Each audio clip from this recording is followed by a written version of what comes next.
Tonight, breaking news. Right now, masks are not required on planes and other public transportation as millions travel for the holiday break. A federal judge overturning a CDC rule that masks must be worn on planes, buses, and trains, days after it was extended again.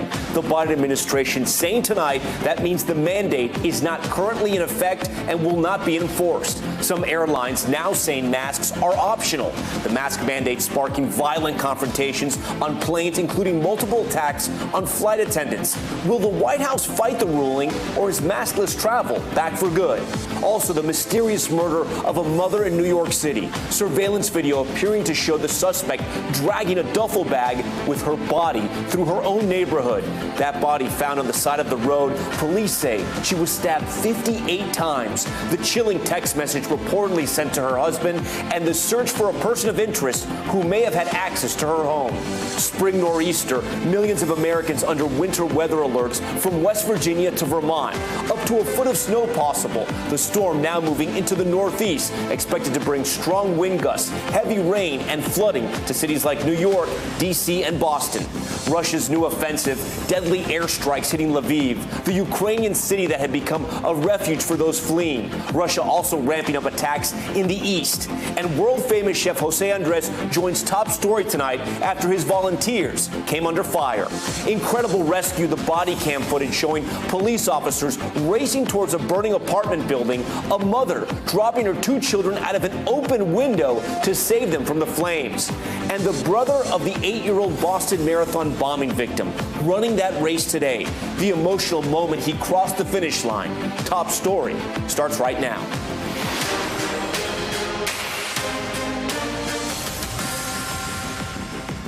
And good evening. Maskless travel is back for now. We begin tonight with that breaking news after a federal judge overturned a mask mandate on planes, trains, and other public transportation.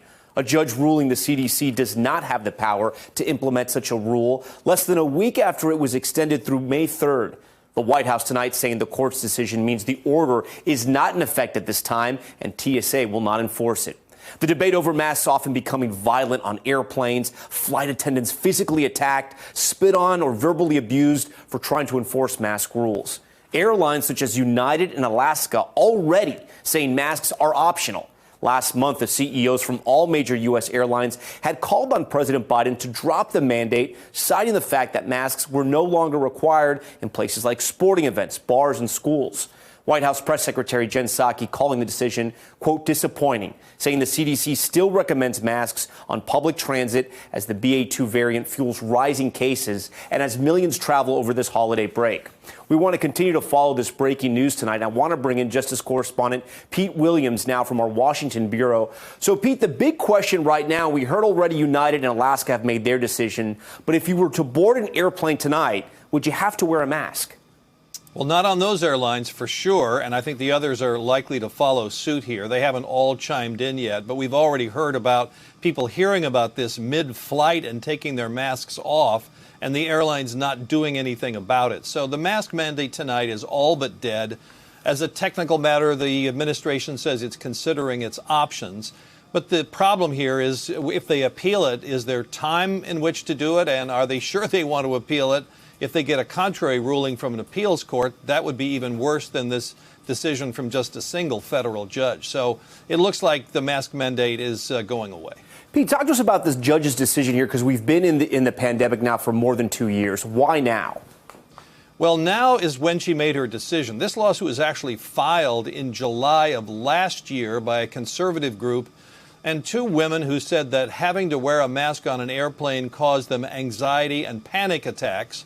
And the federal judge here in Tampa, Judge Catherine Kimball Mizell, said two things, basically, that the CDC did not have the legal authority to impose the mask mandate, and secondly, that when the government did it, it leapfrogged over a requirement to seek public comment, and that was illegal, and that's another reason.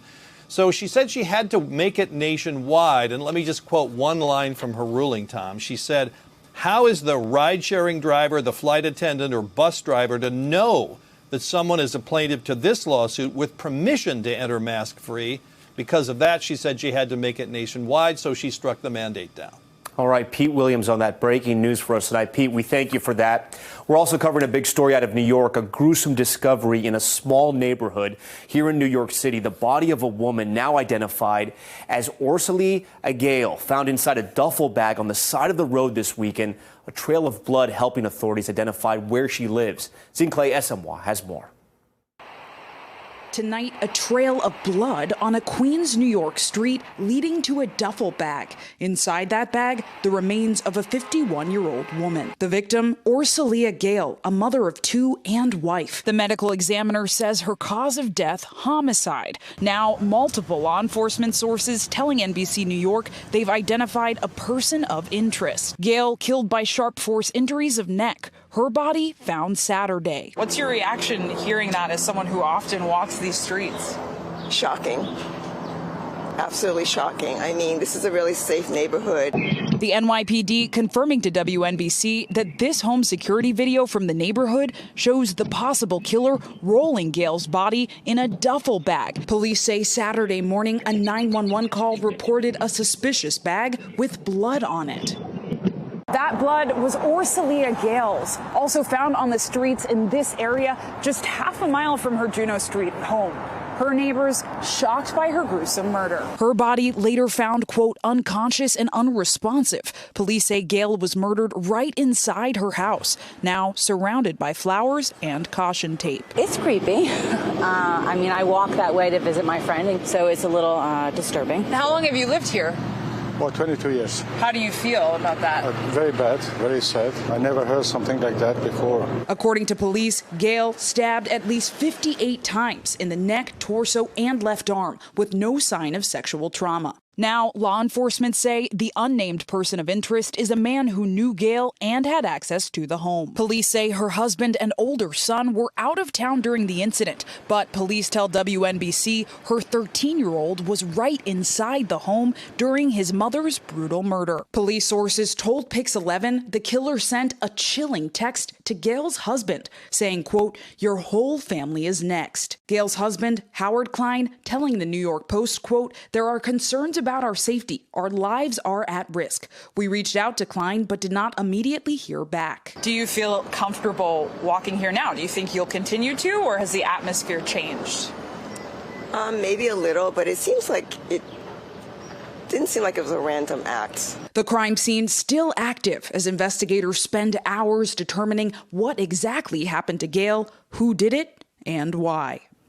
All right, and Zincle Esamwa joins us now live from that neighborhood in Forest Hills, Queens, here in New York. So, Zincle, we just heard a resident there, a neighbor, say it didn't seem like this was a random act. And we know WNBC is reporting that there's now a person of interest who likely had access to the house. But, again, so far, no arrests?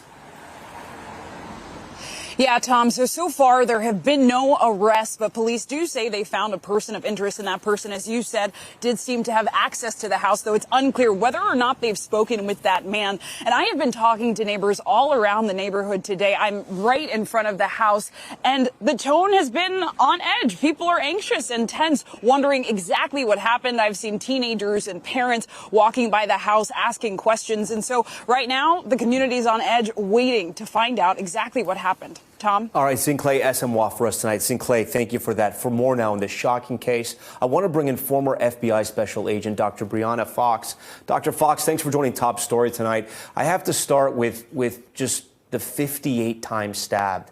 I mean, what does that tell you as somebody who's studied so many of these cases? Yeah, hi, Tom. Thanks for having me. That's incredibly unusual, not just because stabbings are actually far less common than shootings in this country, but also because the intense brutality it would take to stab somebody that many times. Yes. No, sorry, Dr. Fox, keep going. Oh, the intense brutality it would take to commit a crime like that is just really indicative of some interpersonal crime, typically because somebody has been in a relationship with the person or they represent something to them. And also, what do you think about this suspect? I mean, the man who did this, I'm assuming a man, but stabbed 58 times and then dragged across the neighborhood in that bag, captured on a Nest camera, and then just dumped on the side of the road. We're not talking about somebody who was trying to conceal this crime in any way. Absolutely. This was not something that looks premeditated, and it certainly doesn't look like they're trying to avoid apprehension. This is the type of thing that either suggests that there was some, again, spur of the moment type of thing that happened between the offender and our victim, or potentially they're trying to throw off the trail from who may actually have done it. If all the reporting is right on this, and indeed there was a text sent to the victim's husband from the suspect that read, "Your whole family is next," what does that tell you? Well, again, it could be that somebody is trying to throw law enforcement off the trail. So they would be threatening the family as a way of maybe pursuing another suspect that's not in the family. But alternatively, it could be somebody who's got some intense anger towards this, seemingly great family that we are not aware of because the investigation is still playing out. But I'm sure law enforcement is focusing on people that know these people well. This does not appear to be a stranger murder. Dr. Fox, if there is a person of interest in this case, if police do have a person of interest in this case, why, one, haven't they made the arrest? And if they don't have this suspect, why don't they put out his face, put out his name? Well, for one, they may be considering the fact that this person has not been formally charged. They may not have enough evidence, probable cause to make an arrest. But at the same time, they may think that there's no further risk to the community. So therefore, they're trying to build their case. They'll make the arrest if necessary.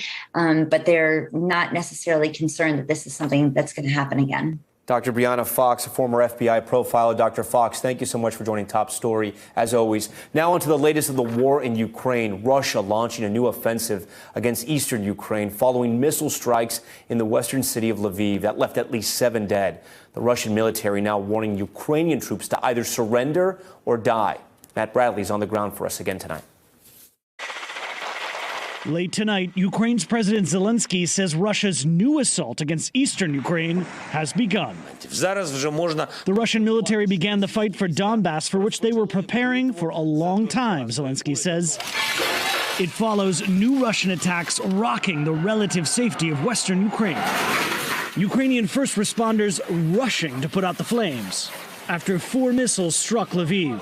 Russia says it was targeting stockpiles of foreign weapons. The strikes killed at least 7 people, at least 1 child wounded. NBC's Raf Sanchez is there.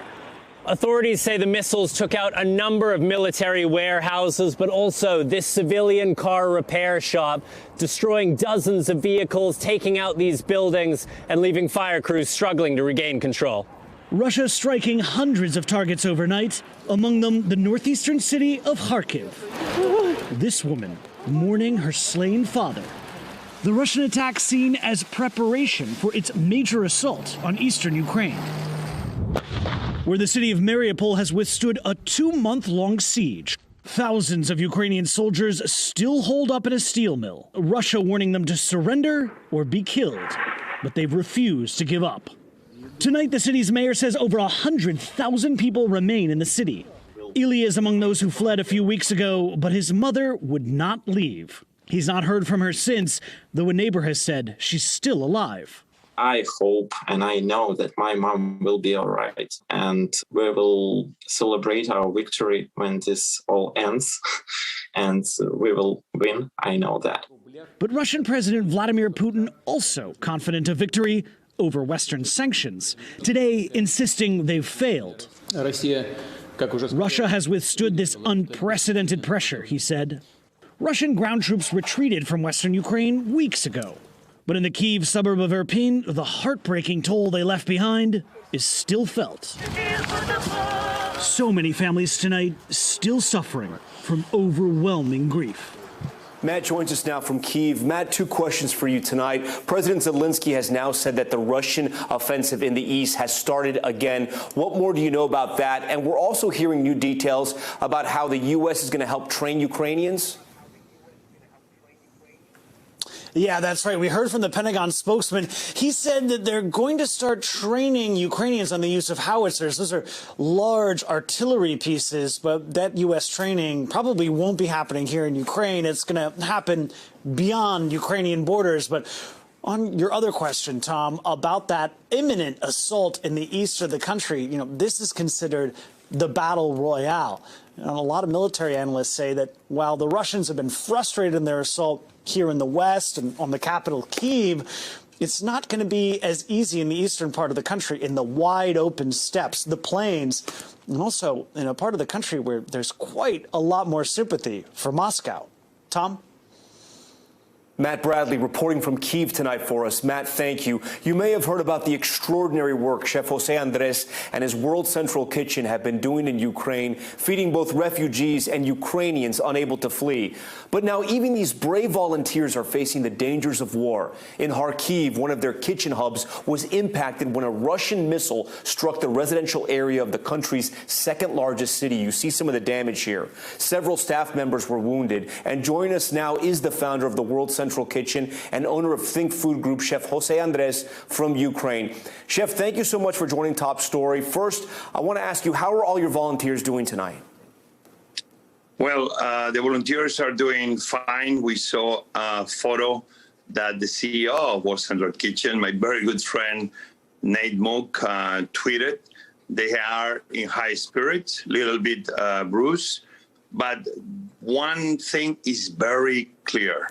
When our partners, the owners of this dark kitchen that were one of our first partners in Kharkiv, they asked them, do you want to reopen? What do you want to do? And everybody said, we want to keep cooking.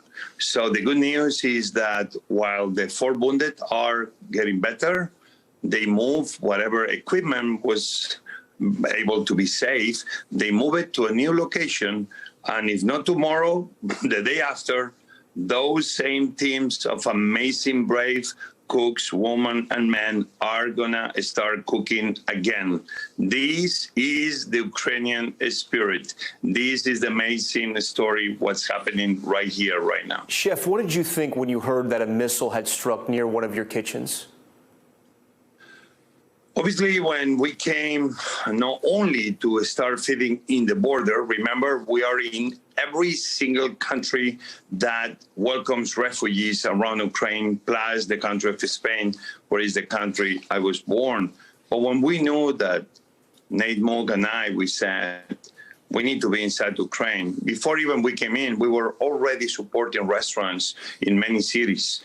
And obviously, we said, we cannot do this in the distance. The only way we can handle this crisis is the only way we know, boots on the ground. So we came in with a small team. We began, obviously, hiring and partnering with amazing local Ukrainians. And we began developing what we have right now. Almost over 11 million meals. We are in more than 80 cities in Ukraine. We're doing over 300,000 meals per day. We are feeding in more than 800 kind of refugee shelters inside and outside Ukraine. It is incredible, Chef. More than 2,000 points every day. That's what we've been doing since the beginning of the war. How do you balance feeding these Ukrainians who need this food with keeping your team safe? You're very much in a situation that is out of your control. Correct, but this is very simple, right? I can be in the comfort of my home. We can all be in the comfort of my home and just pray and send best wishes. Or we can say, are the Ukrainian people fighting for democracy, for freedom, for liberty? And are we going to be next to them? You know, my decision was simple. Obviously, my wife, my children are worried for me, the same as everybody else. Are we going to leave the 40 million Ukrainians to fight this war alone? We don't fight with weapons. We only fight the way we know, with food. We are food fighters. We're going to make sure that anybody that is hungry until things get better will have a decent plate of food.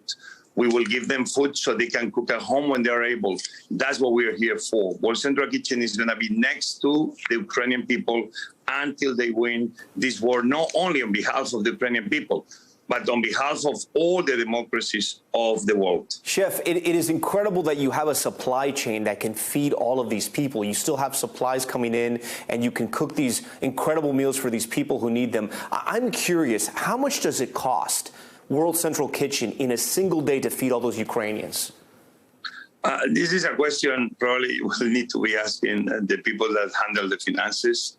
But just in case people want to help, can you give us sort of a ballpark of how much it costs? Obviously, we spend the money before you even send it. But we're here with one simple reason, to take care of the problem. If we wait to know how much money we have in the bank to do it, nothing will ever happen. We see big organizations that on paper, they have the funding, that sometimes they're nowhere to be seen. What I know is one thing. The urgency of now is yesterday. We need to be next to the people that need us the most right now. These Ukrainian people need a plate of food in many cities, especially the cities that were taken by the Russians, where women and children were being shot for only leaving their home for buying a piece of bread. Obviously, we need to be here next to them to make sure that democracy, liberty, and freedom will prevail. So the cause is not being here. I'm very proud that the men and women of World Central Kitchen are here, and we are next to more than 4,000 or 5,000 people that we have within all our restaurant partners in our team. That's what we're doing. Chef, I covered the war for a couple of weeks there in Lviv, in the western part of the country. I know how hard it is to get supplies. I know as humble as you're being, you do need money. How can people help to make sure that you and your volunteer chefs keep feeding the Ukrainians? So again, I'm the worst fundraiser in the history of mankind in this sense. But if you go to the wck.org, there you will have the way that you can support not only what we're doing in Ukraine, but the many other areas where we are helping around the world. We are still a very small organization, but I have a feeling like every day we show the bigger organizations how we can be nimble, but then grow when people of the world need us. We are making sure that we support the local economies, supporting the local restaurants, supporting the local farmers, supporting the local Ukrainian economy. Every dollar that comes, I guarantee you that 99% of it stays to help the people of Ukraine. This is the way that humanitarian relief should be done, not making the countries we're helping poorer, but helping the countries that we are helping better and stronger, and so they can move into the future with hope. In our case, one plate of food at a time. Chef Jose Andres was doing some amazing work there in Ukraine and really all over the world. If you'd like to help World Central Kitchen's efforts in Ukraine, you can give at donate.wck.org. All right, back here to the U.S. and our southern border, where officials are bracing for a massive surge of migrants. March seeing the highest number of border crossings ever on record, and that number only expected to grow when a COVID immigration policy is lifted next month. NBC's Julia Ainsley reports. Tonight, urgent warnings from the border, with the Border Patrol releasing these new images, saying a record 221,000 migrants crossed into the U.S. last month. Local officials expect that could soon double. Numbers like that would be completely overwhelming to our community. The surge is expected after the Biden administration decided to end a COVID border restriction called Title 42. The Department of Homeland Security estimates more than 170,000 migrants are waiting in Mexico, planning to cross when Title 42 is lifted May 23rd. What do you need from the Biden administration between now and May 23rd? Plans would be helpful, commitment for additional funds. Migrants who cross through the Rio Grande Valley come through this bus station in downtown McAllen. And officials here worry that if the numbers get too high, it could overwhelm the bus station, the shelters, leaving people with nowhere to go and sleeping on the street. We're asking them to reconsider, lifting the Title 42. Sheriff Eddie Guerra says he's been told by Border Patrol to have his officers on standby in case the ports of entry are overrun. We're talking about, the deputies dressed in their riot gear with their shields and their helmets and batons to keep the crowd at bay. The Biden administration is facing bipartisan criticism of its immigration policy, with 1.7 million illegal border crossings last year, an all-time record. But at a McAllen migrant shelter, we met a Honduran family who supports lifting Title 42, saying it keeps migrants waiting in dangerous conditions in Mexico. Ava and her husband told us she became a victim of rape. The same person who offered her the job took advantage of her, abused her, and that was how the rape happened. Our Julia Ainsley joins us now. Julia, the way Title 42 was repealed has drawn criticism from both sides of the aisle there in Washington. Clearly, local officials are concerned about this. At this point, this doesn't sound like it's any more about COVID. It's about a massive immigration problem happening at the border.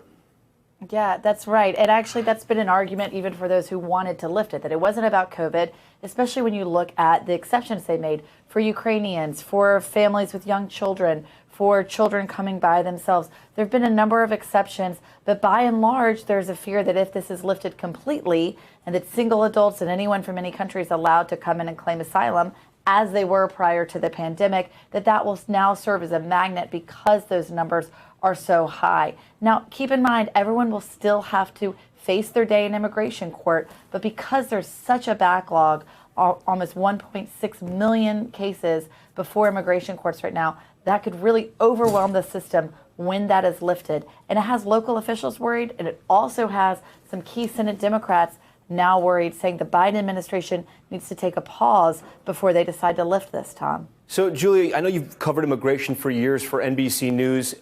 Lifting of Title 42, how do you gauge how concerned they are? Because it sounds like they're almost talking about something they've never dealt with before, with the amount of people they may see try to come through the border. Yeah, I mean, just to put this into perspective for you, we had an all-time record high last month. It's the highest since records even started being kept this way in the year 2000. And that came down to about 7,000 people crossing the border per day. This would mean between 12 and 18,000 people crossing the border per day. And unlike last month, when many were turned back into Mexico, now these people would be required to stay, to have shelter, to be transported from cities just like McAllen that you saw there, as they would get what is their fair right under international asylum law to their day in court. But right now, those communities along the border, they don't want to play politics, Tom, but they're just saying if this is going to lift, they need more of a commitment of additional funds. McAllen, for example, is asking for a $30 million lump sum, and right now they're only getting promises month to month by FEMA. All right. Sounds like the Biden administration is going to have to deal with this ongoing crisis again. Julia, we appreciate your time. Thank you. Tonight, we're also tracking a spring nor'easter. Millions bracing from North Carolina to Maine for high winds, rain, and snow. Power outages possible in cities like New York, Philadelphia, and Boston could also get hit with flooding. So I want to bring in meteorologist Michelle Grossman, who is timing it all out for us. Michelle, it might be spring, but it is very cold out there.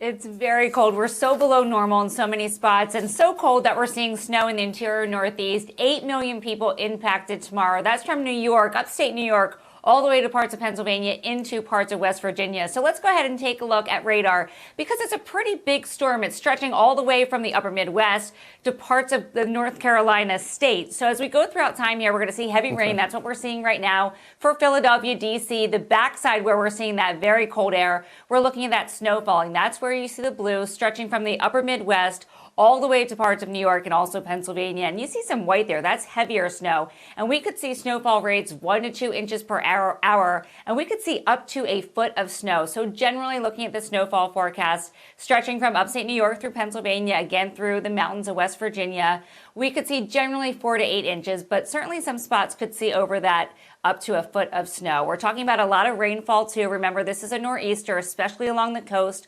From Maine all the way down to the Carolinas, we're looking at localized 2 to 3 inches of rain, generally 1 to 2 inches of rain. But grounds are still so saturated from the rains we've had over the past couple of weeks. Wind alerts, 19 million people impacted. Where you see the purple, Bar Harbor, also Nantucket, you're going to hear those winds howling. That's your high wind warning. We do have a wind advisory. And Tom, these are the winds that we're expecting through tomorrow night, 62 miles per hour in Nantucket.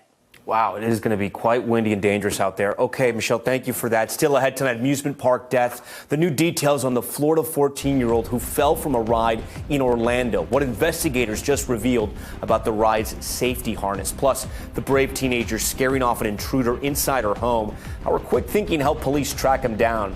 And the teenager with autism found alive after 3 years and hundreds of miles from his home. Isa Gutierrez joins me in studio live with how authorities identified him and what they know so far and the emotional moment his mom learned he was okay. This compelling story is coming right up. Stay with us.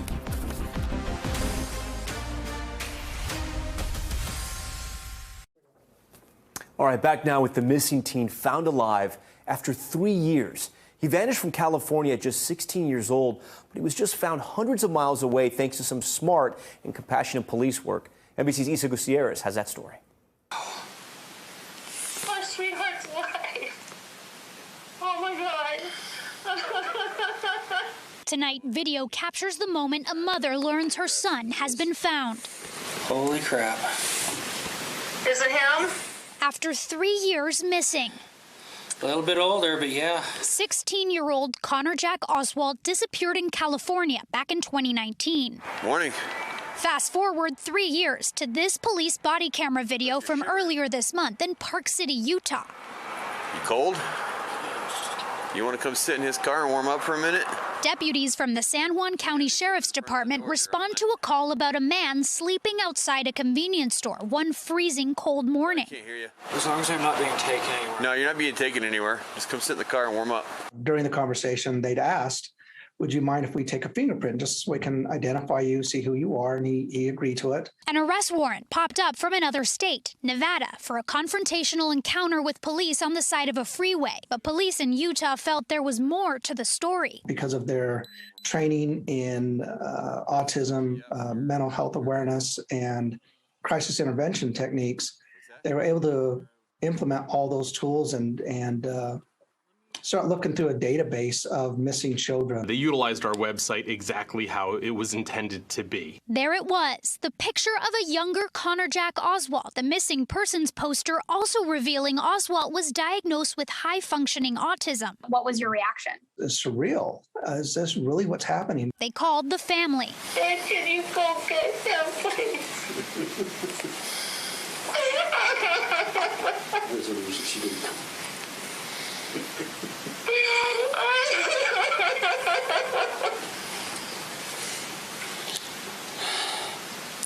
Yeah, I definitely will do my best to bring him home. In general, children who have autism, according to the National Autism Association, there's a 50% chance that they're going to wander away from a safe environment at least one point in their life. Oswalt's biological father, who lives in California, telling us on the phone he's thankful police were able to connect the dots. I was ecstatic. I was very happy that he was found. But questions remain. He traveled quite a bit, it seems like, and I have no clue how he did it. Do you know anything about what happened in the last 3 years and how he ended up in Utah? We don't. How did he survive? How did he get food and shelter, and where his life journeys have taken him for the past 3 years? All right, Isa Gutierrez joins us now live in studio, and we should make it very clear. We're not talking about a runaway here. I mean, they made it clear there that sometimes children with autism can wander away. In this case, it was 3 years. And Utah police, you were telling me, had encountered Connor Jack before?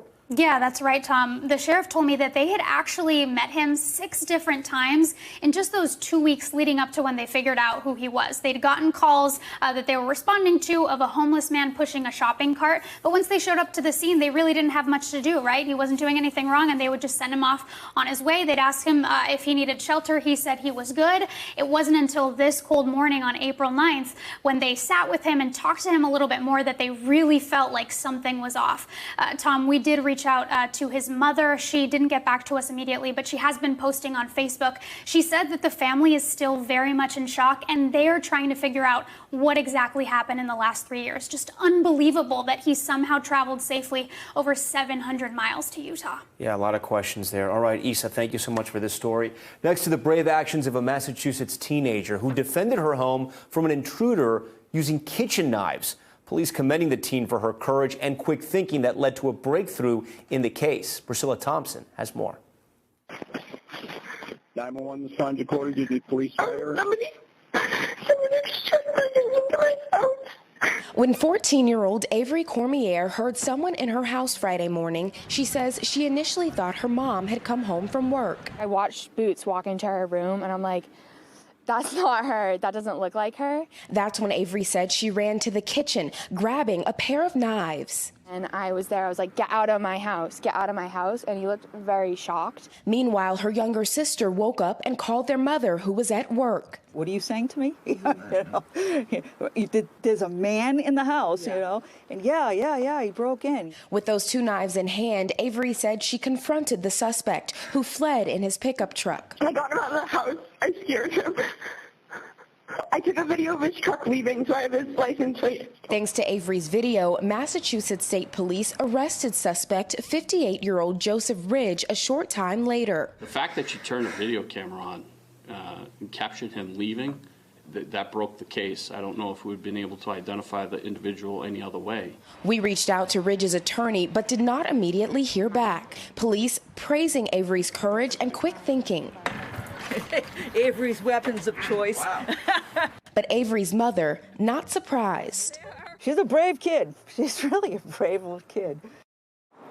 And Tom, Middleborough police are describing that suspect as a, quote, career criminal. He just finished serving a 15-year sentence for robbery and is now charged with breaking and entering, trespassing, and disorderly conduct. Tom? A brave young woman. All right, Priscilla, thank you. When we come back, the incredible rescue, the body cam footage showing a mother dropping her kids out of a second-story window to save them from a burning apartment. What happened next? Stay with us.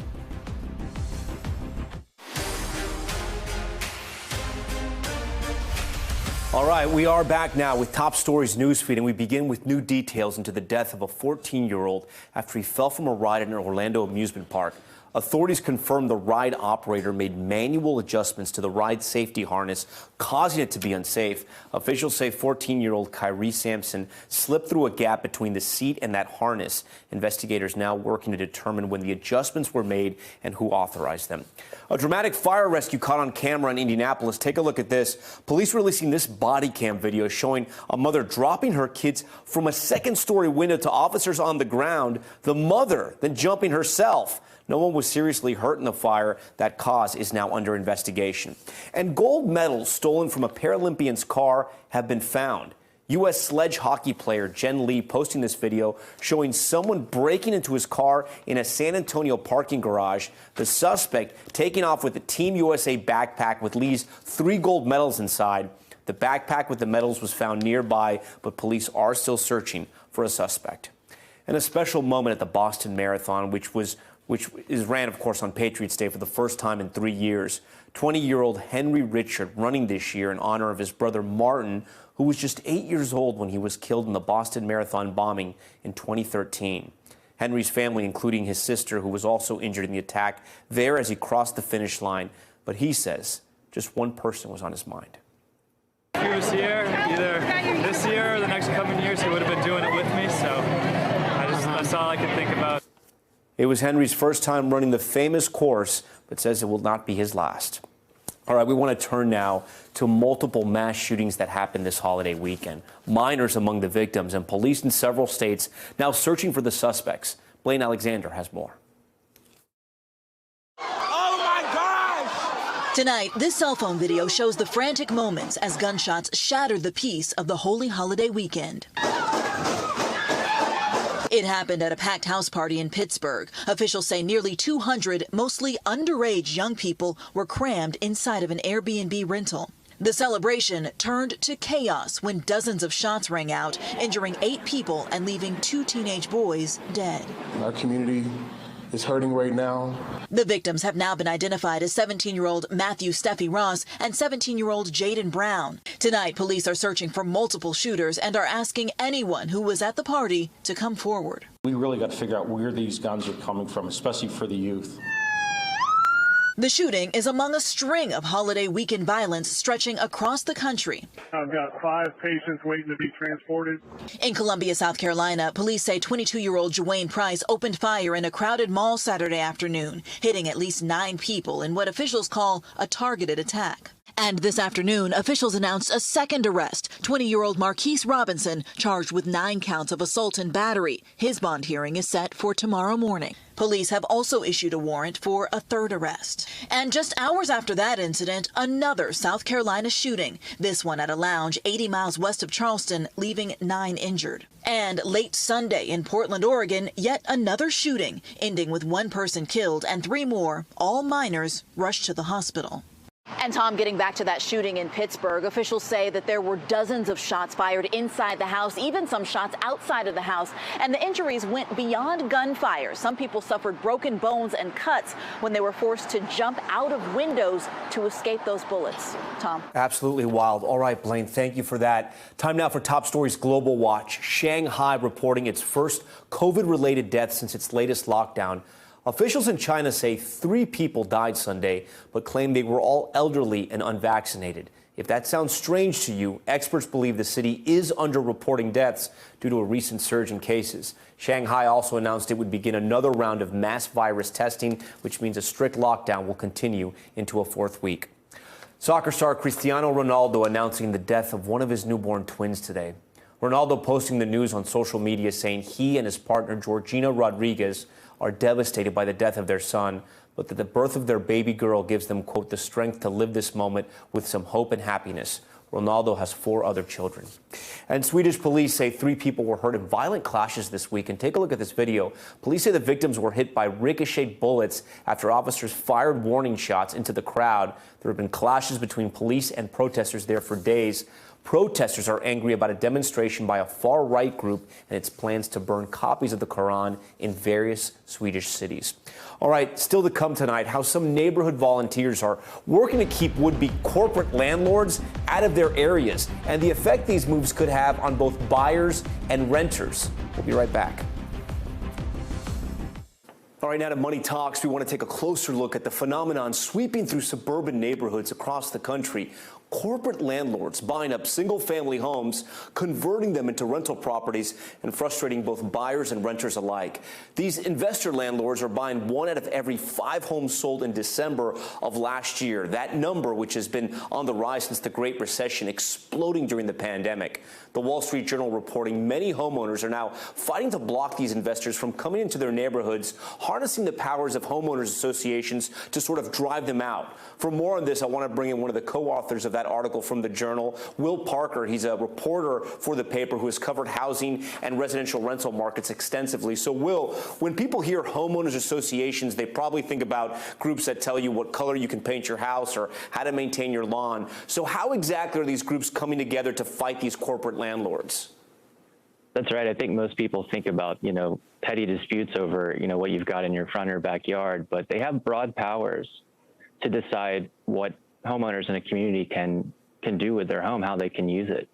And the thing that more of them are taking a look at now is just the, really noticeable rise in investment activity and neighborhoods all over the country. And some have decided that they want to put a cap on that. They want to do it soon. So they're starting to figure out how they can do that.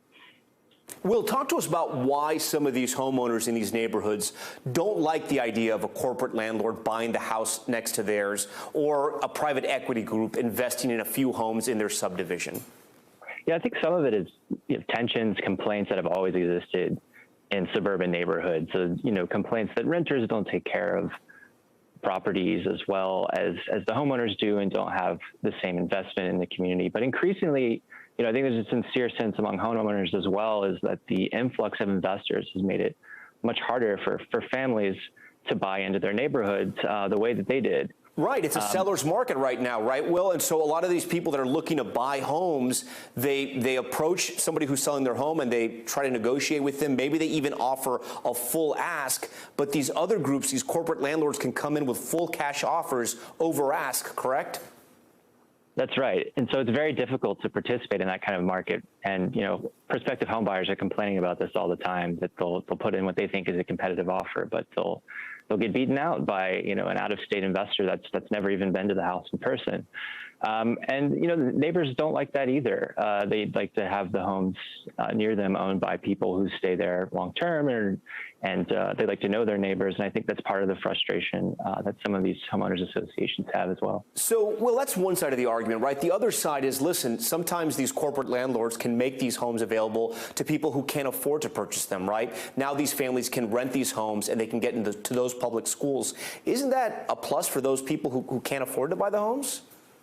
Yeah, I mean, that's the other argument here, right, is that, you know, it's become so expensive to buy a home, and there's fewer of them to buy. So for a lot of the people who desire that, you know, suburban home in the schools, like you mentioned, renting is the only way for them to do that. So there's definitely a sense that by, you know, limiting rental investors, you end up limiting renters, and people have to live somewhere, and the housing market right now is not making that easier for anyone. You know, you cover this pretty extensively. Do rental homes affect a neighborhood, right? I mean, if one house in the neighborhood is rented, and we're talking about 10 or 15 homes in that subdivision, does that really affect the prices of the other homes? There have been some studies on this that have shown that, you know, an increase in rentals can affect home price appreciation negatively. There have also been some studies to the contrary. Certainly the perception that it negatively affects home prices exists pretty pervasively. And that's certainly a motivator for some homeowners that are looking to restrict rental activity as well, is the idea that their investment is hurt by a greater share of the homes in their neighborhood being rented out. The thinking that the renter wouldn't take care as well of that home if they indeed owned it. Do you get a sense from any of these homeowners or homeowners associations that there's a racial component to any of this, considering the rate of home ownership? It's much lower among minority populations. Yeah, I think there's always a danger of that, right? I mean, anytime we have an exclusive element in the housing market just based on what's happened historically. But I will say that in the reporting, you know, definitely encountered Black homeowners and others who have sought to do similar things in their communities to limit rentals. So I don't think it's an exclusively racially specific phenomenon.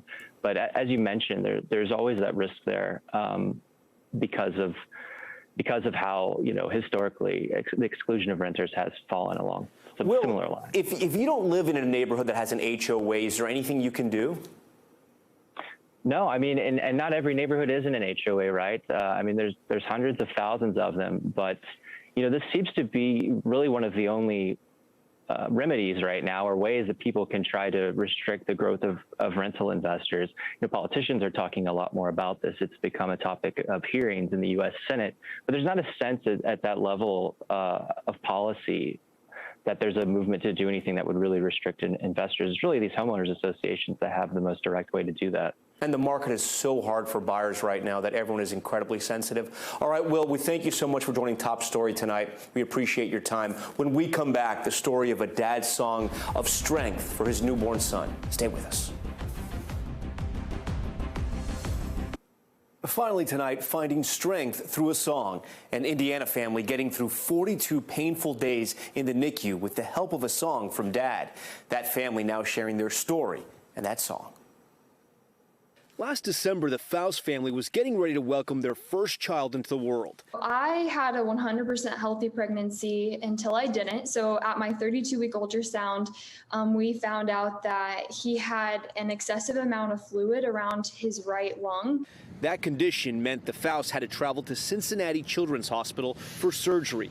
That's where doctors told the family their first child would be arriving 6 weeks early. And they're like, we're going to have to deliver via an emergency C-section. That day, as baby Jack was rushed to the NICU, was the hardest of their lives. We had a lot of really scary moments. He just had so much fluid accumulating in his chest, and he kept having to have chest tubes replaced just due to how much fluid was outputting. They kept getting clogged. That first day is when Dad, Ben Faust, who's also a pastor, decided to write a song. Obviously, being in the NICU, we were scared, you know, and I just relied on my faith. So be strong and courageous. Don't be afraid. Those words just kept coming to mind, and being a worship minister as well, I just wanted to put it to song. Using his guitar and his phone, Ben recorded a song for Jack that day with a simple message. Be Strong. I think it was the second day he was born. We had played just the audio of the song to Jack, but like you could see him just trying to peek his eyes open, and like it was a really cool moment. Like he recognized Ben's voice or something through the song. After 42 long days in the NICU, baby Jack was healthy enough to come home. Just gonna take him a while to catch up growth-wise, but he's doing super, super well. The family sharing the song on social media. That simple message resonated across the internet. To see it when I'm singing those words about my son, to see my son there with all of his tubes and his wires, and he doesn't look healthy. And then you hear the song, of course, which is just a simple strip back, which kind of just goes to the theme of this is real life, this is the real world, and this is the song that we're going to choose to sing. Just come on. Glad baby Jack is home. We thank the Faust family for sharing that story, and we thank you for watching Top Story tonight. I'm Tom Yamas in New York. Stay right there. More news on the way.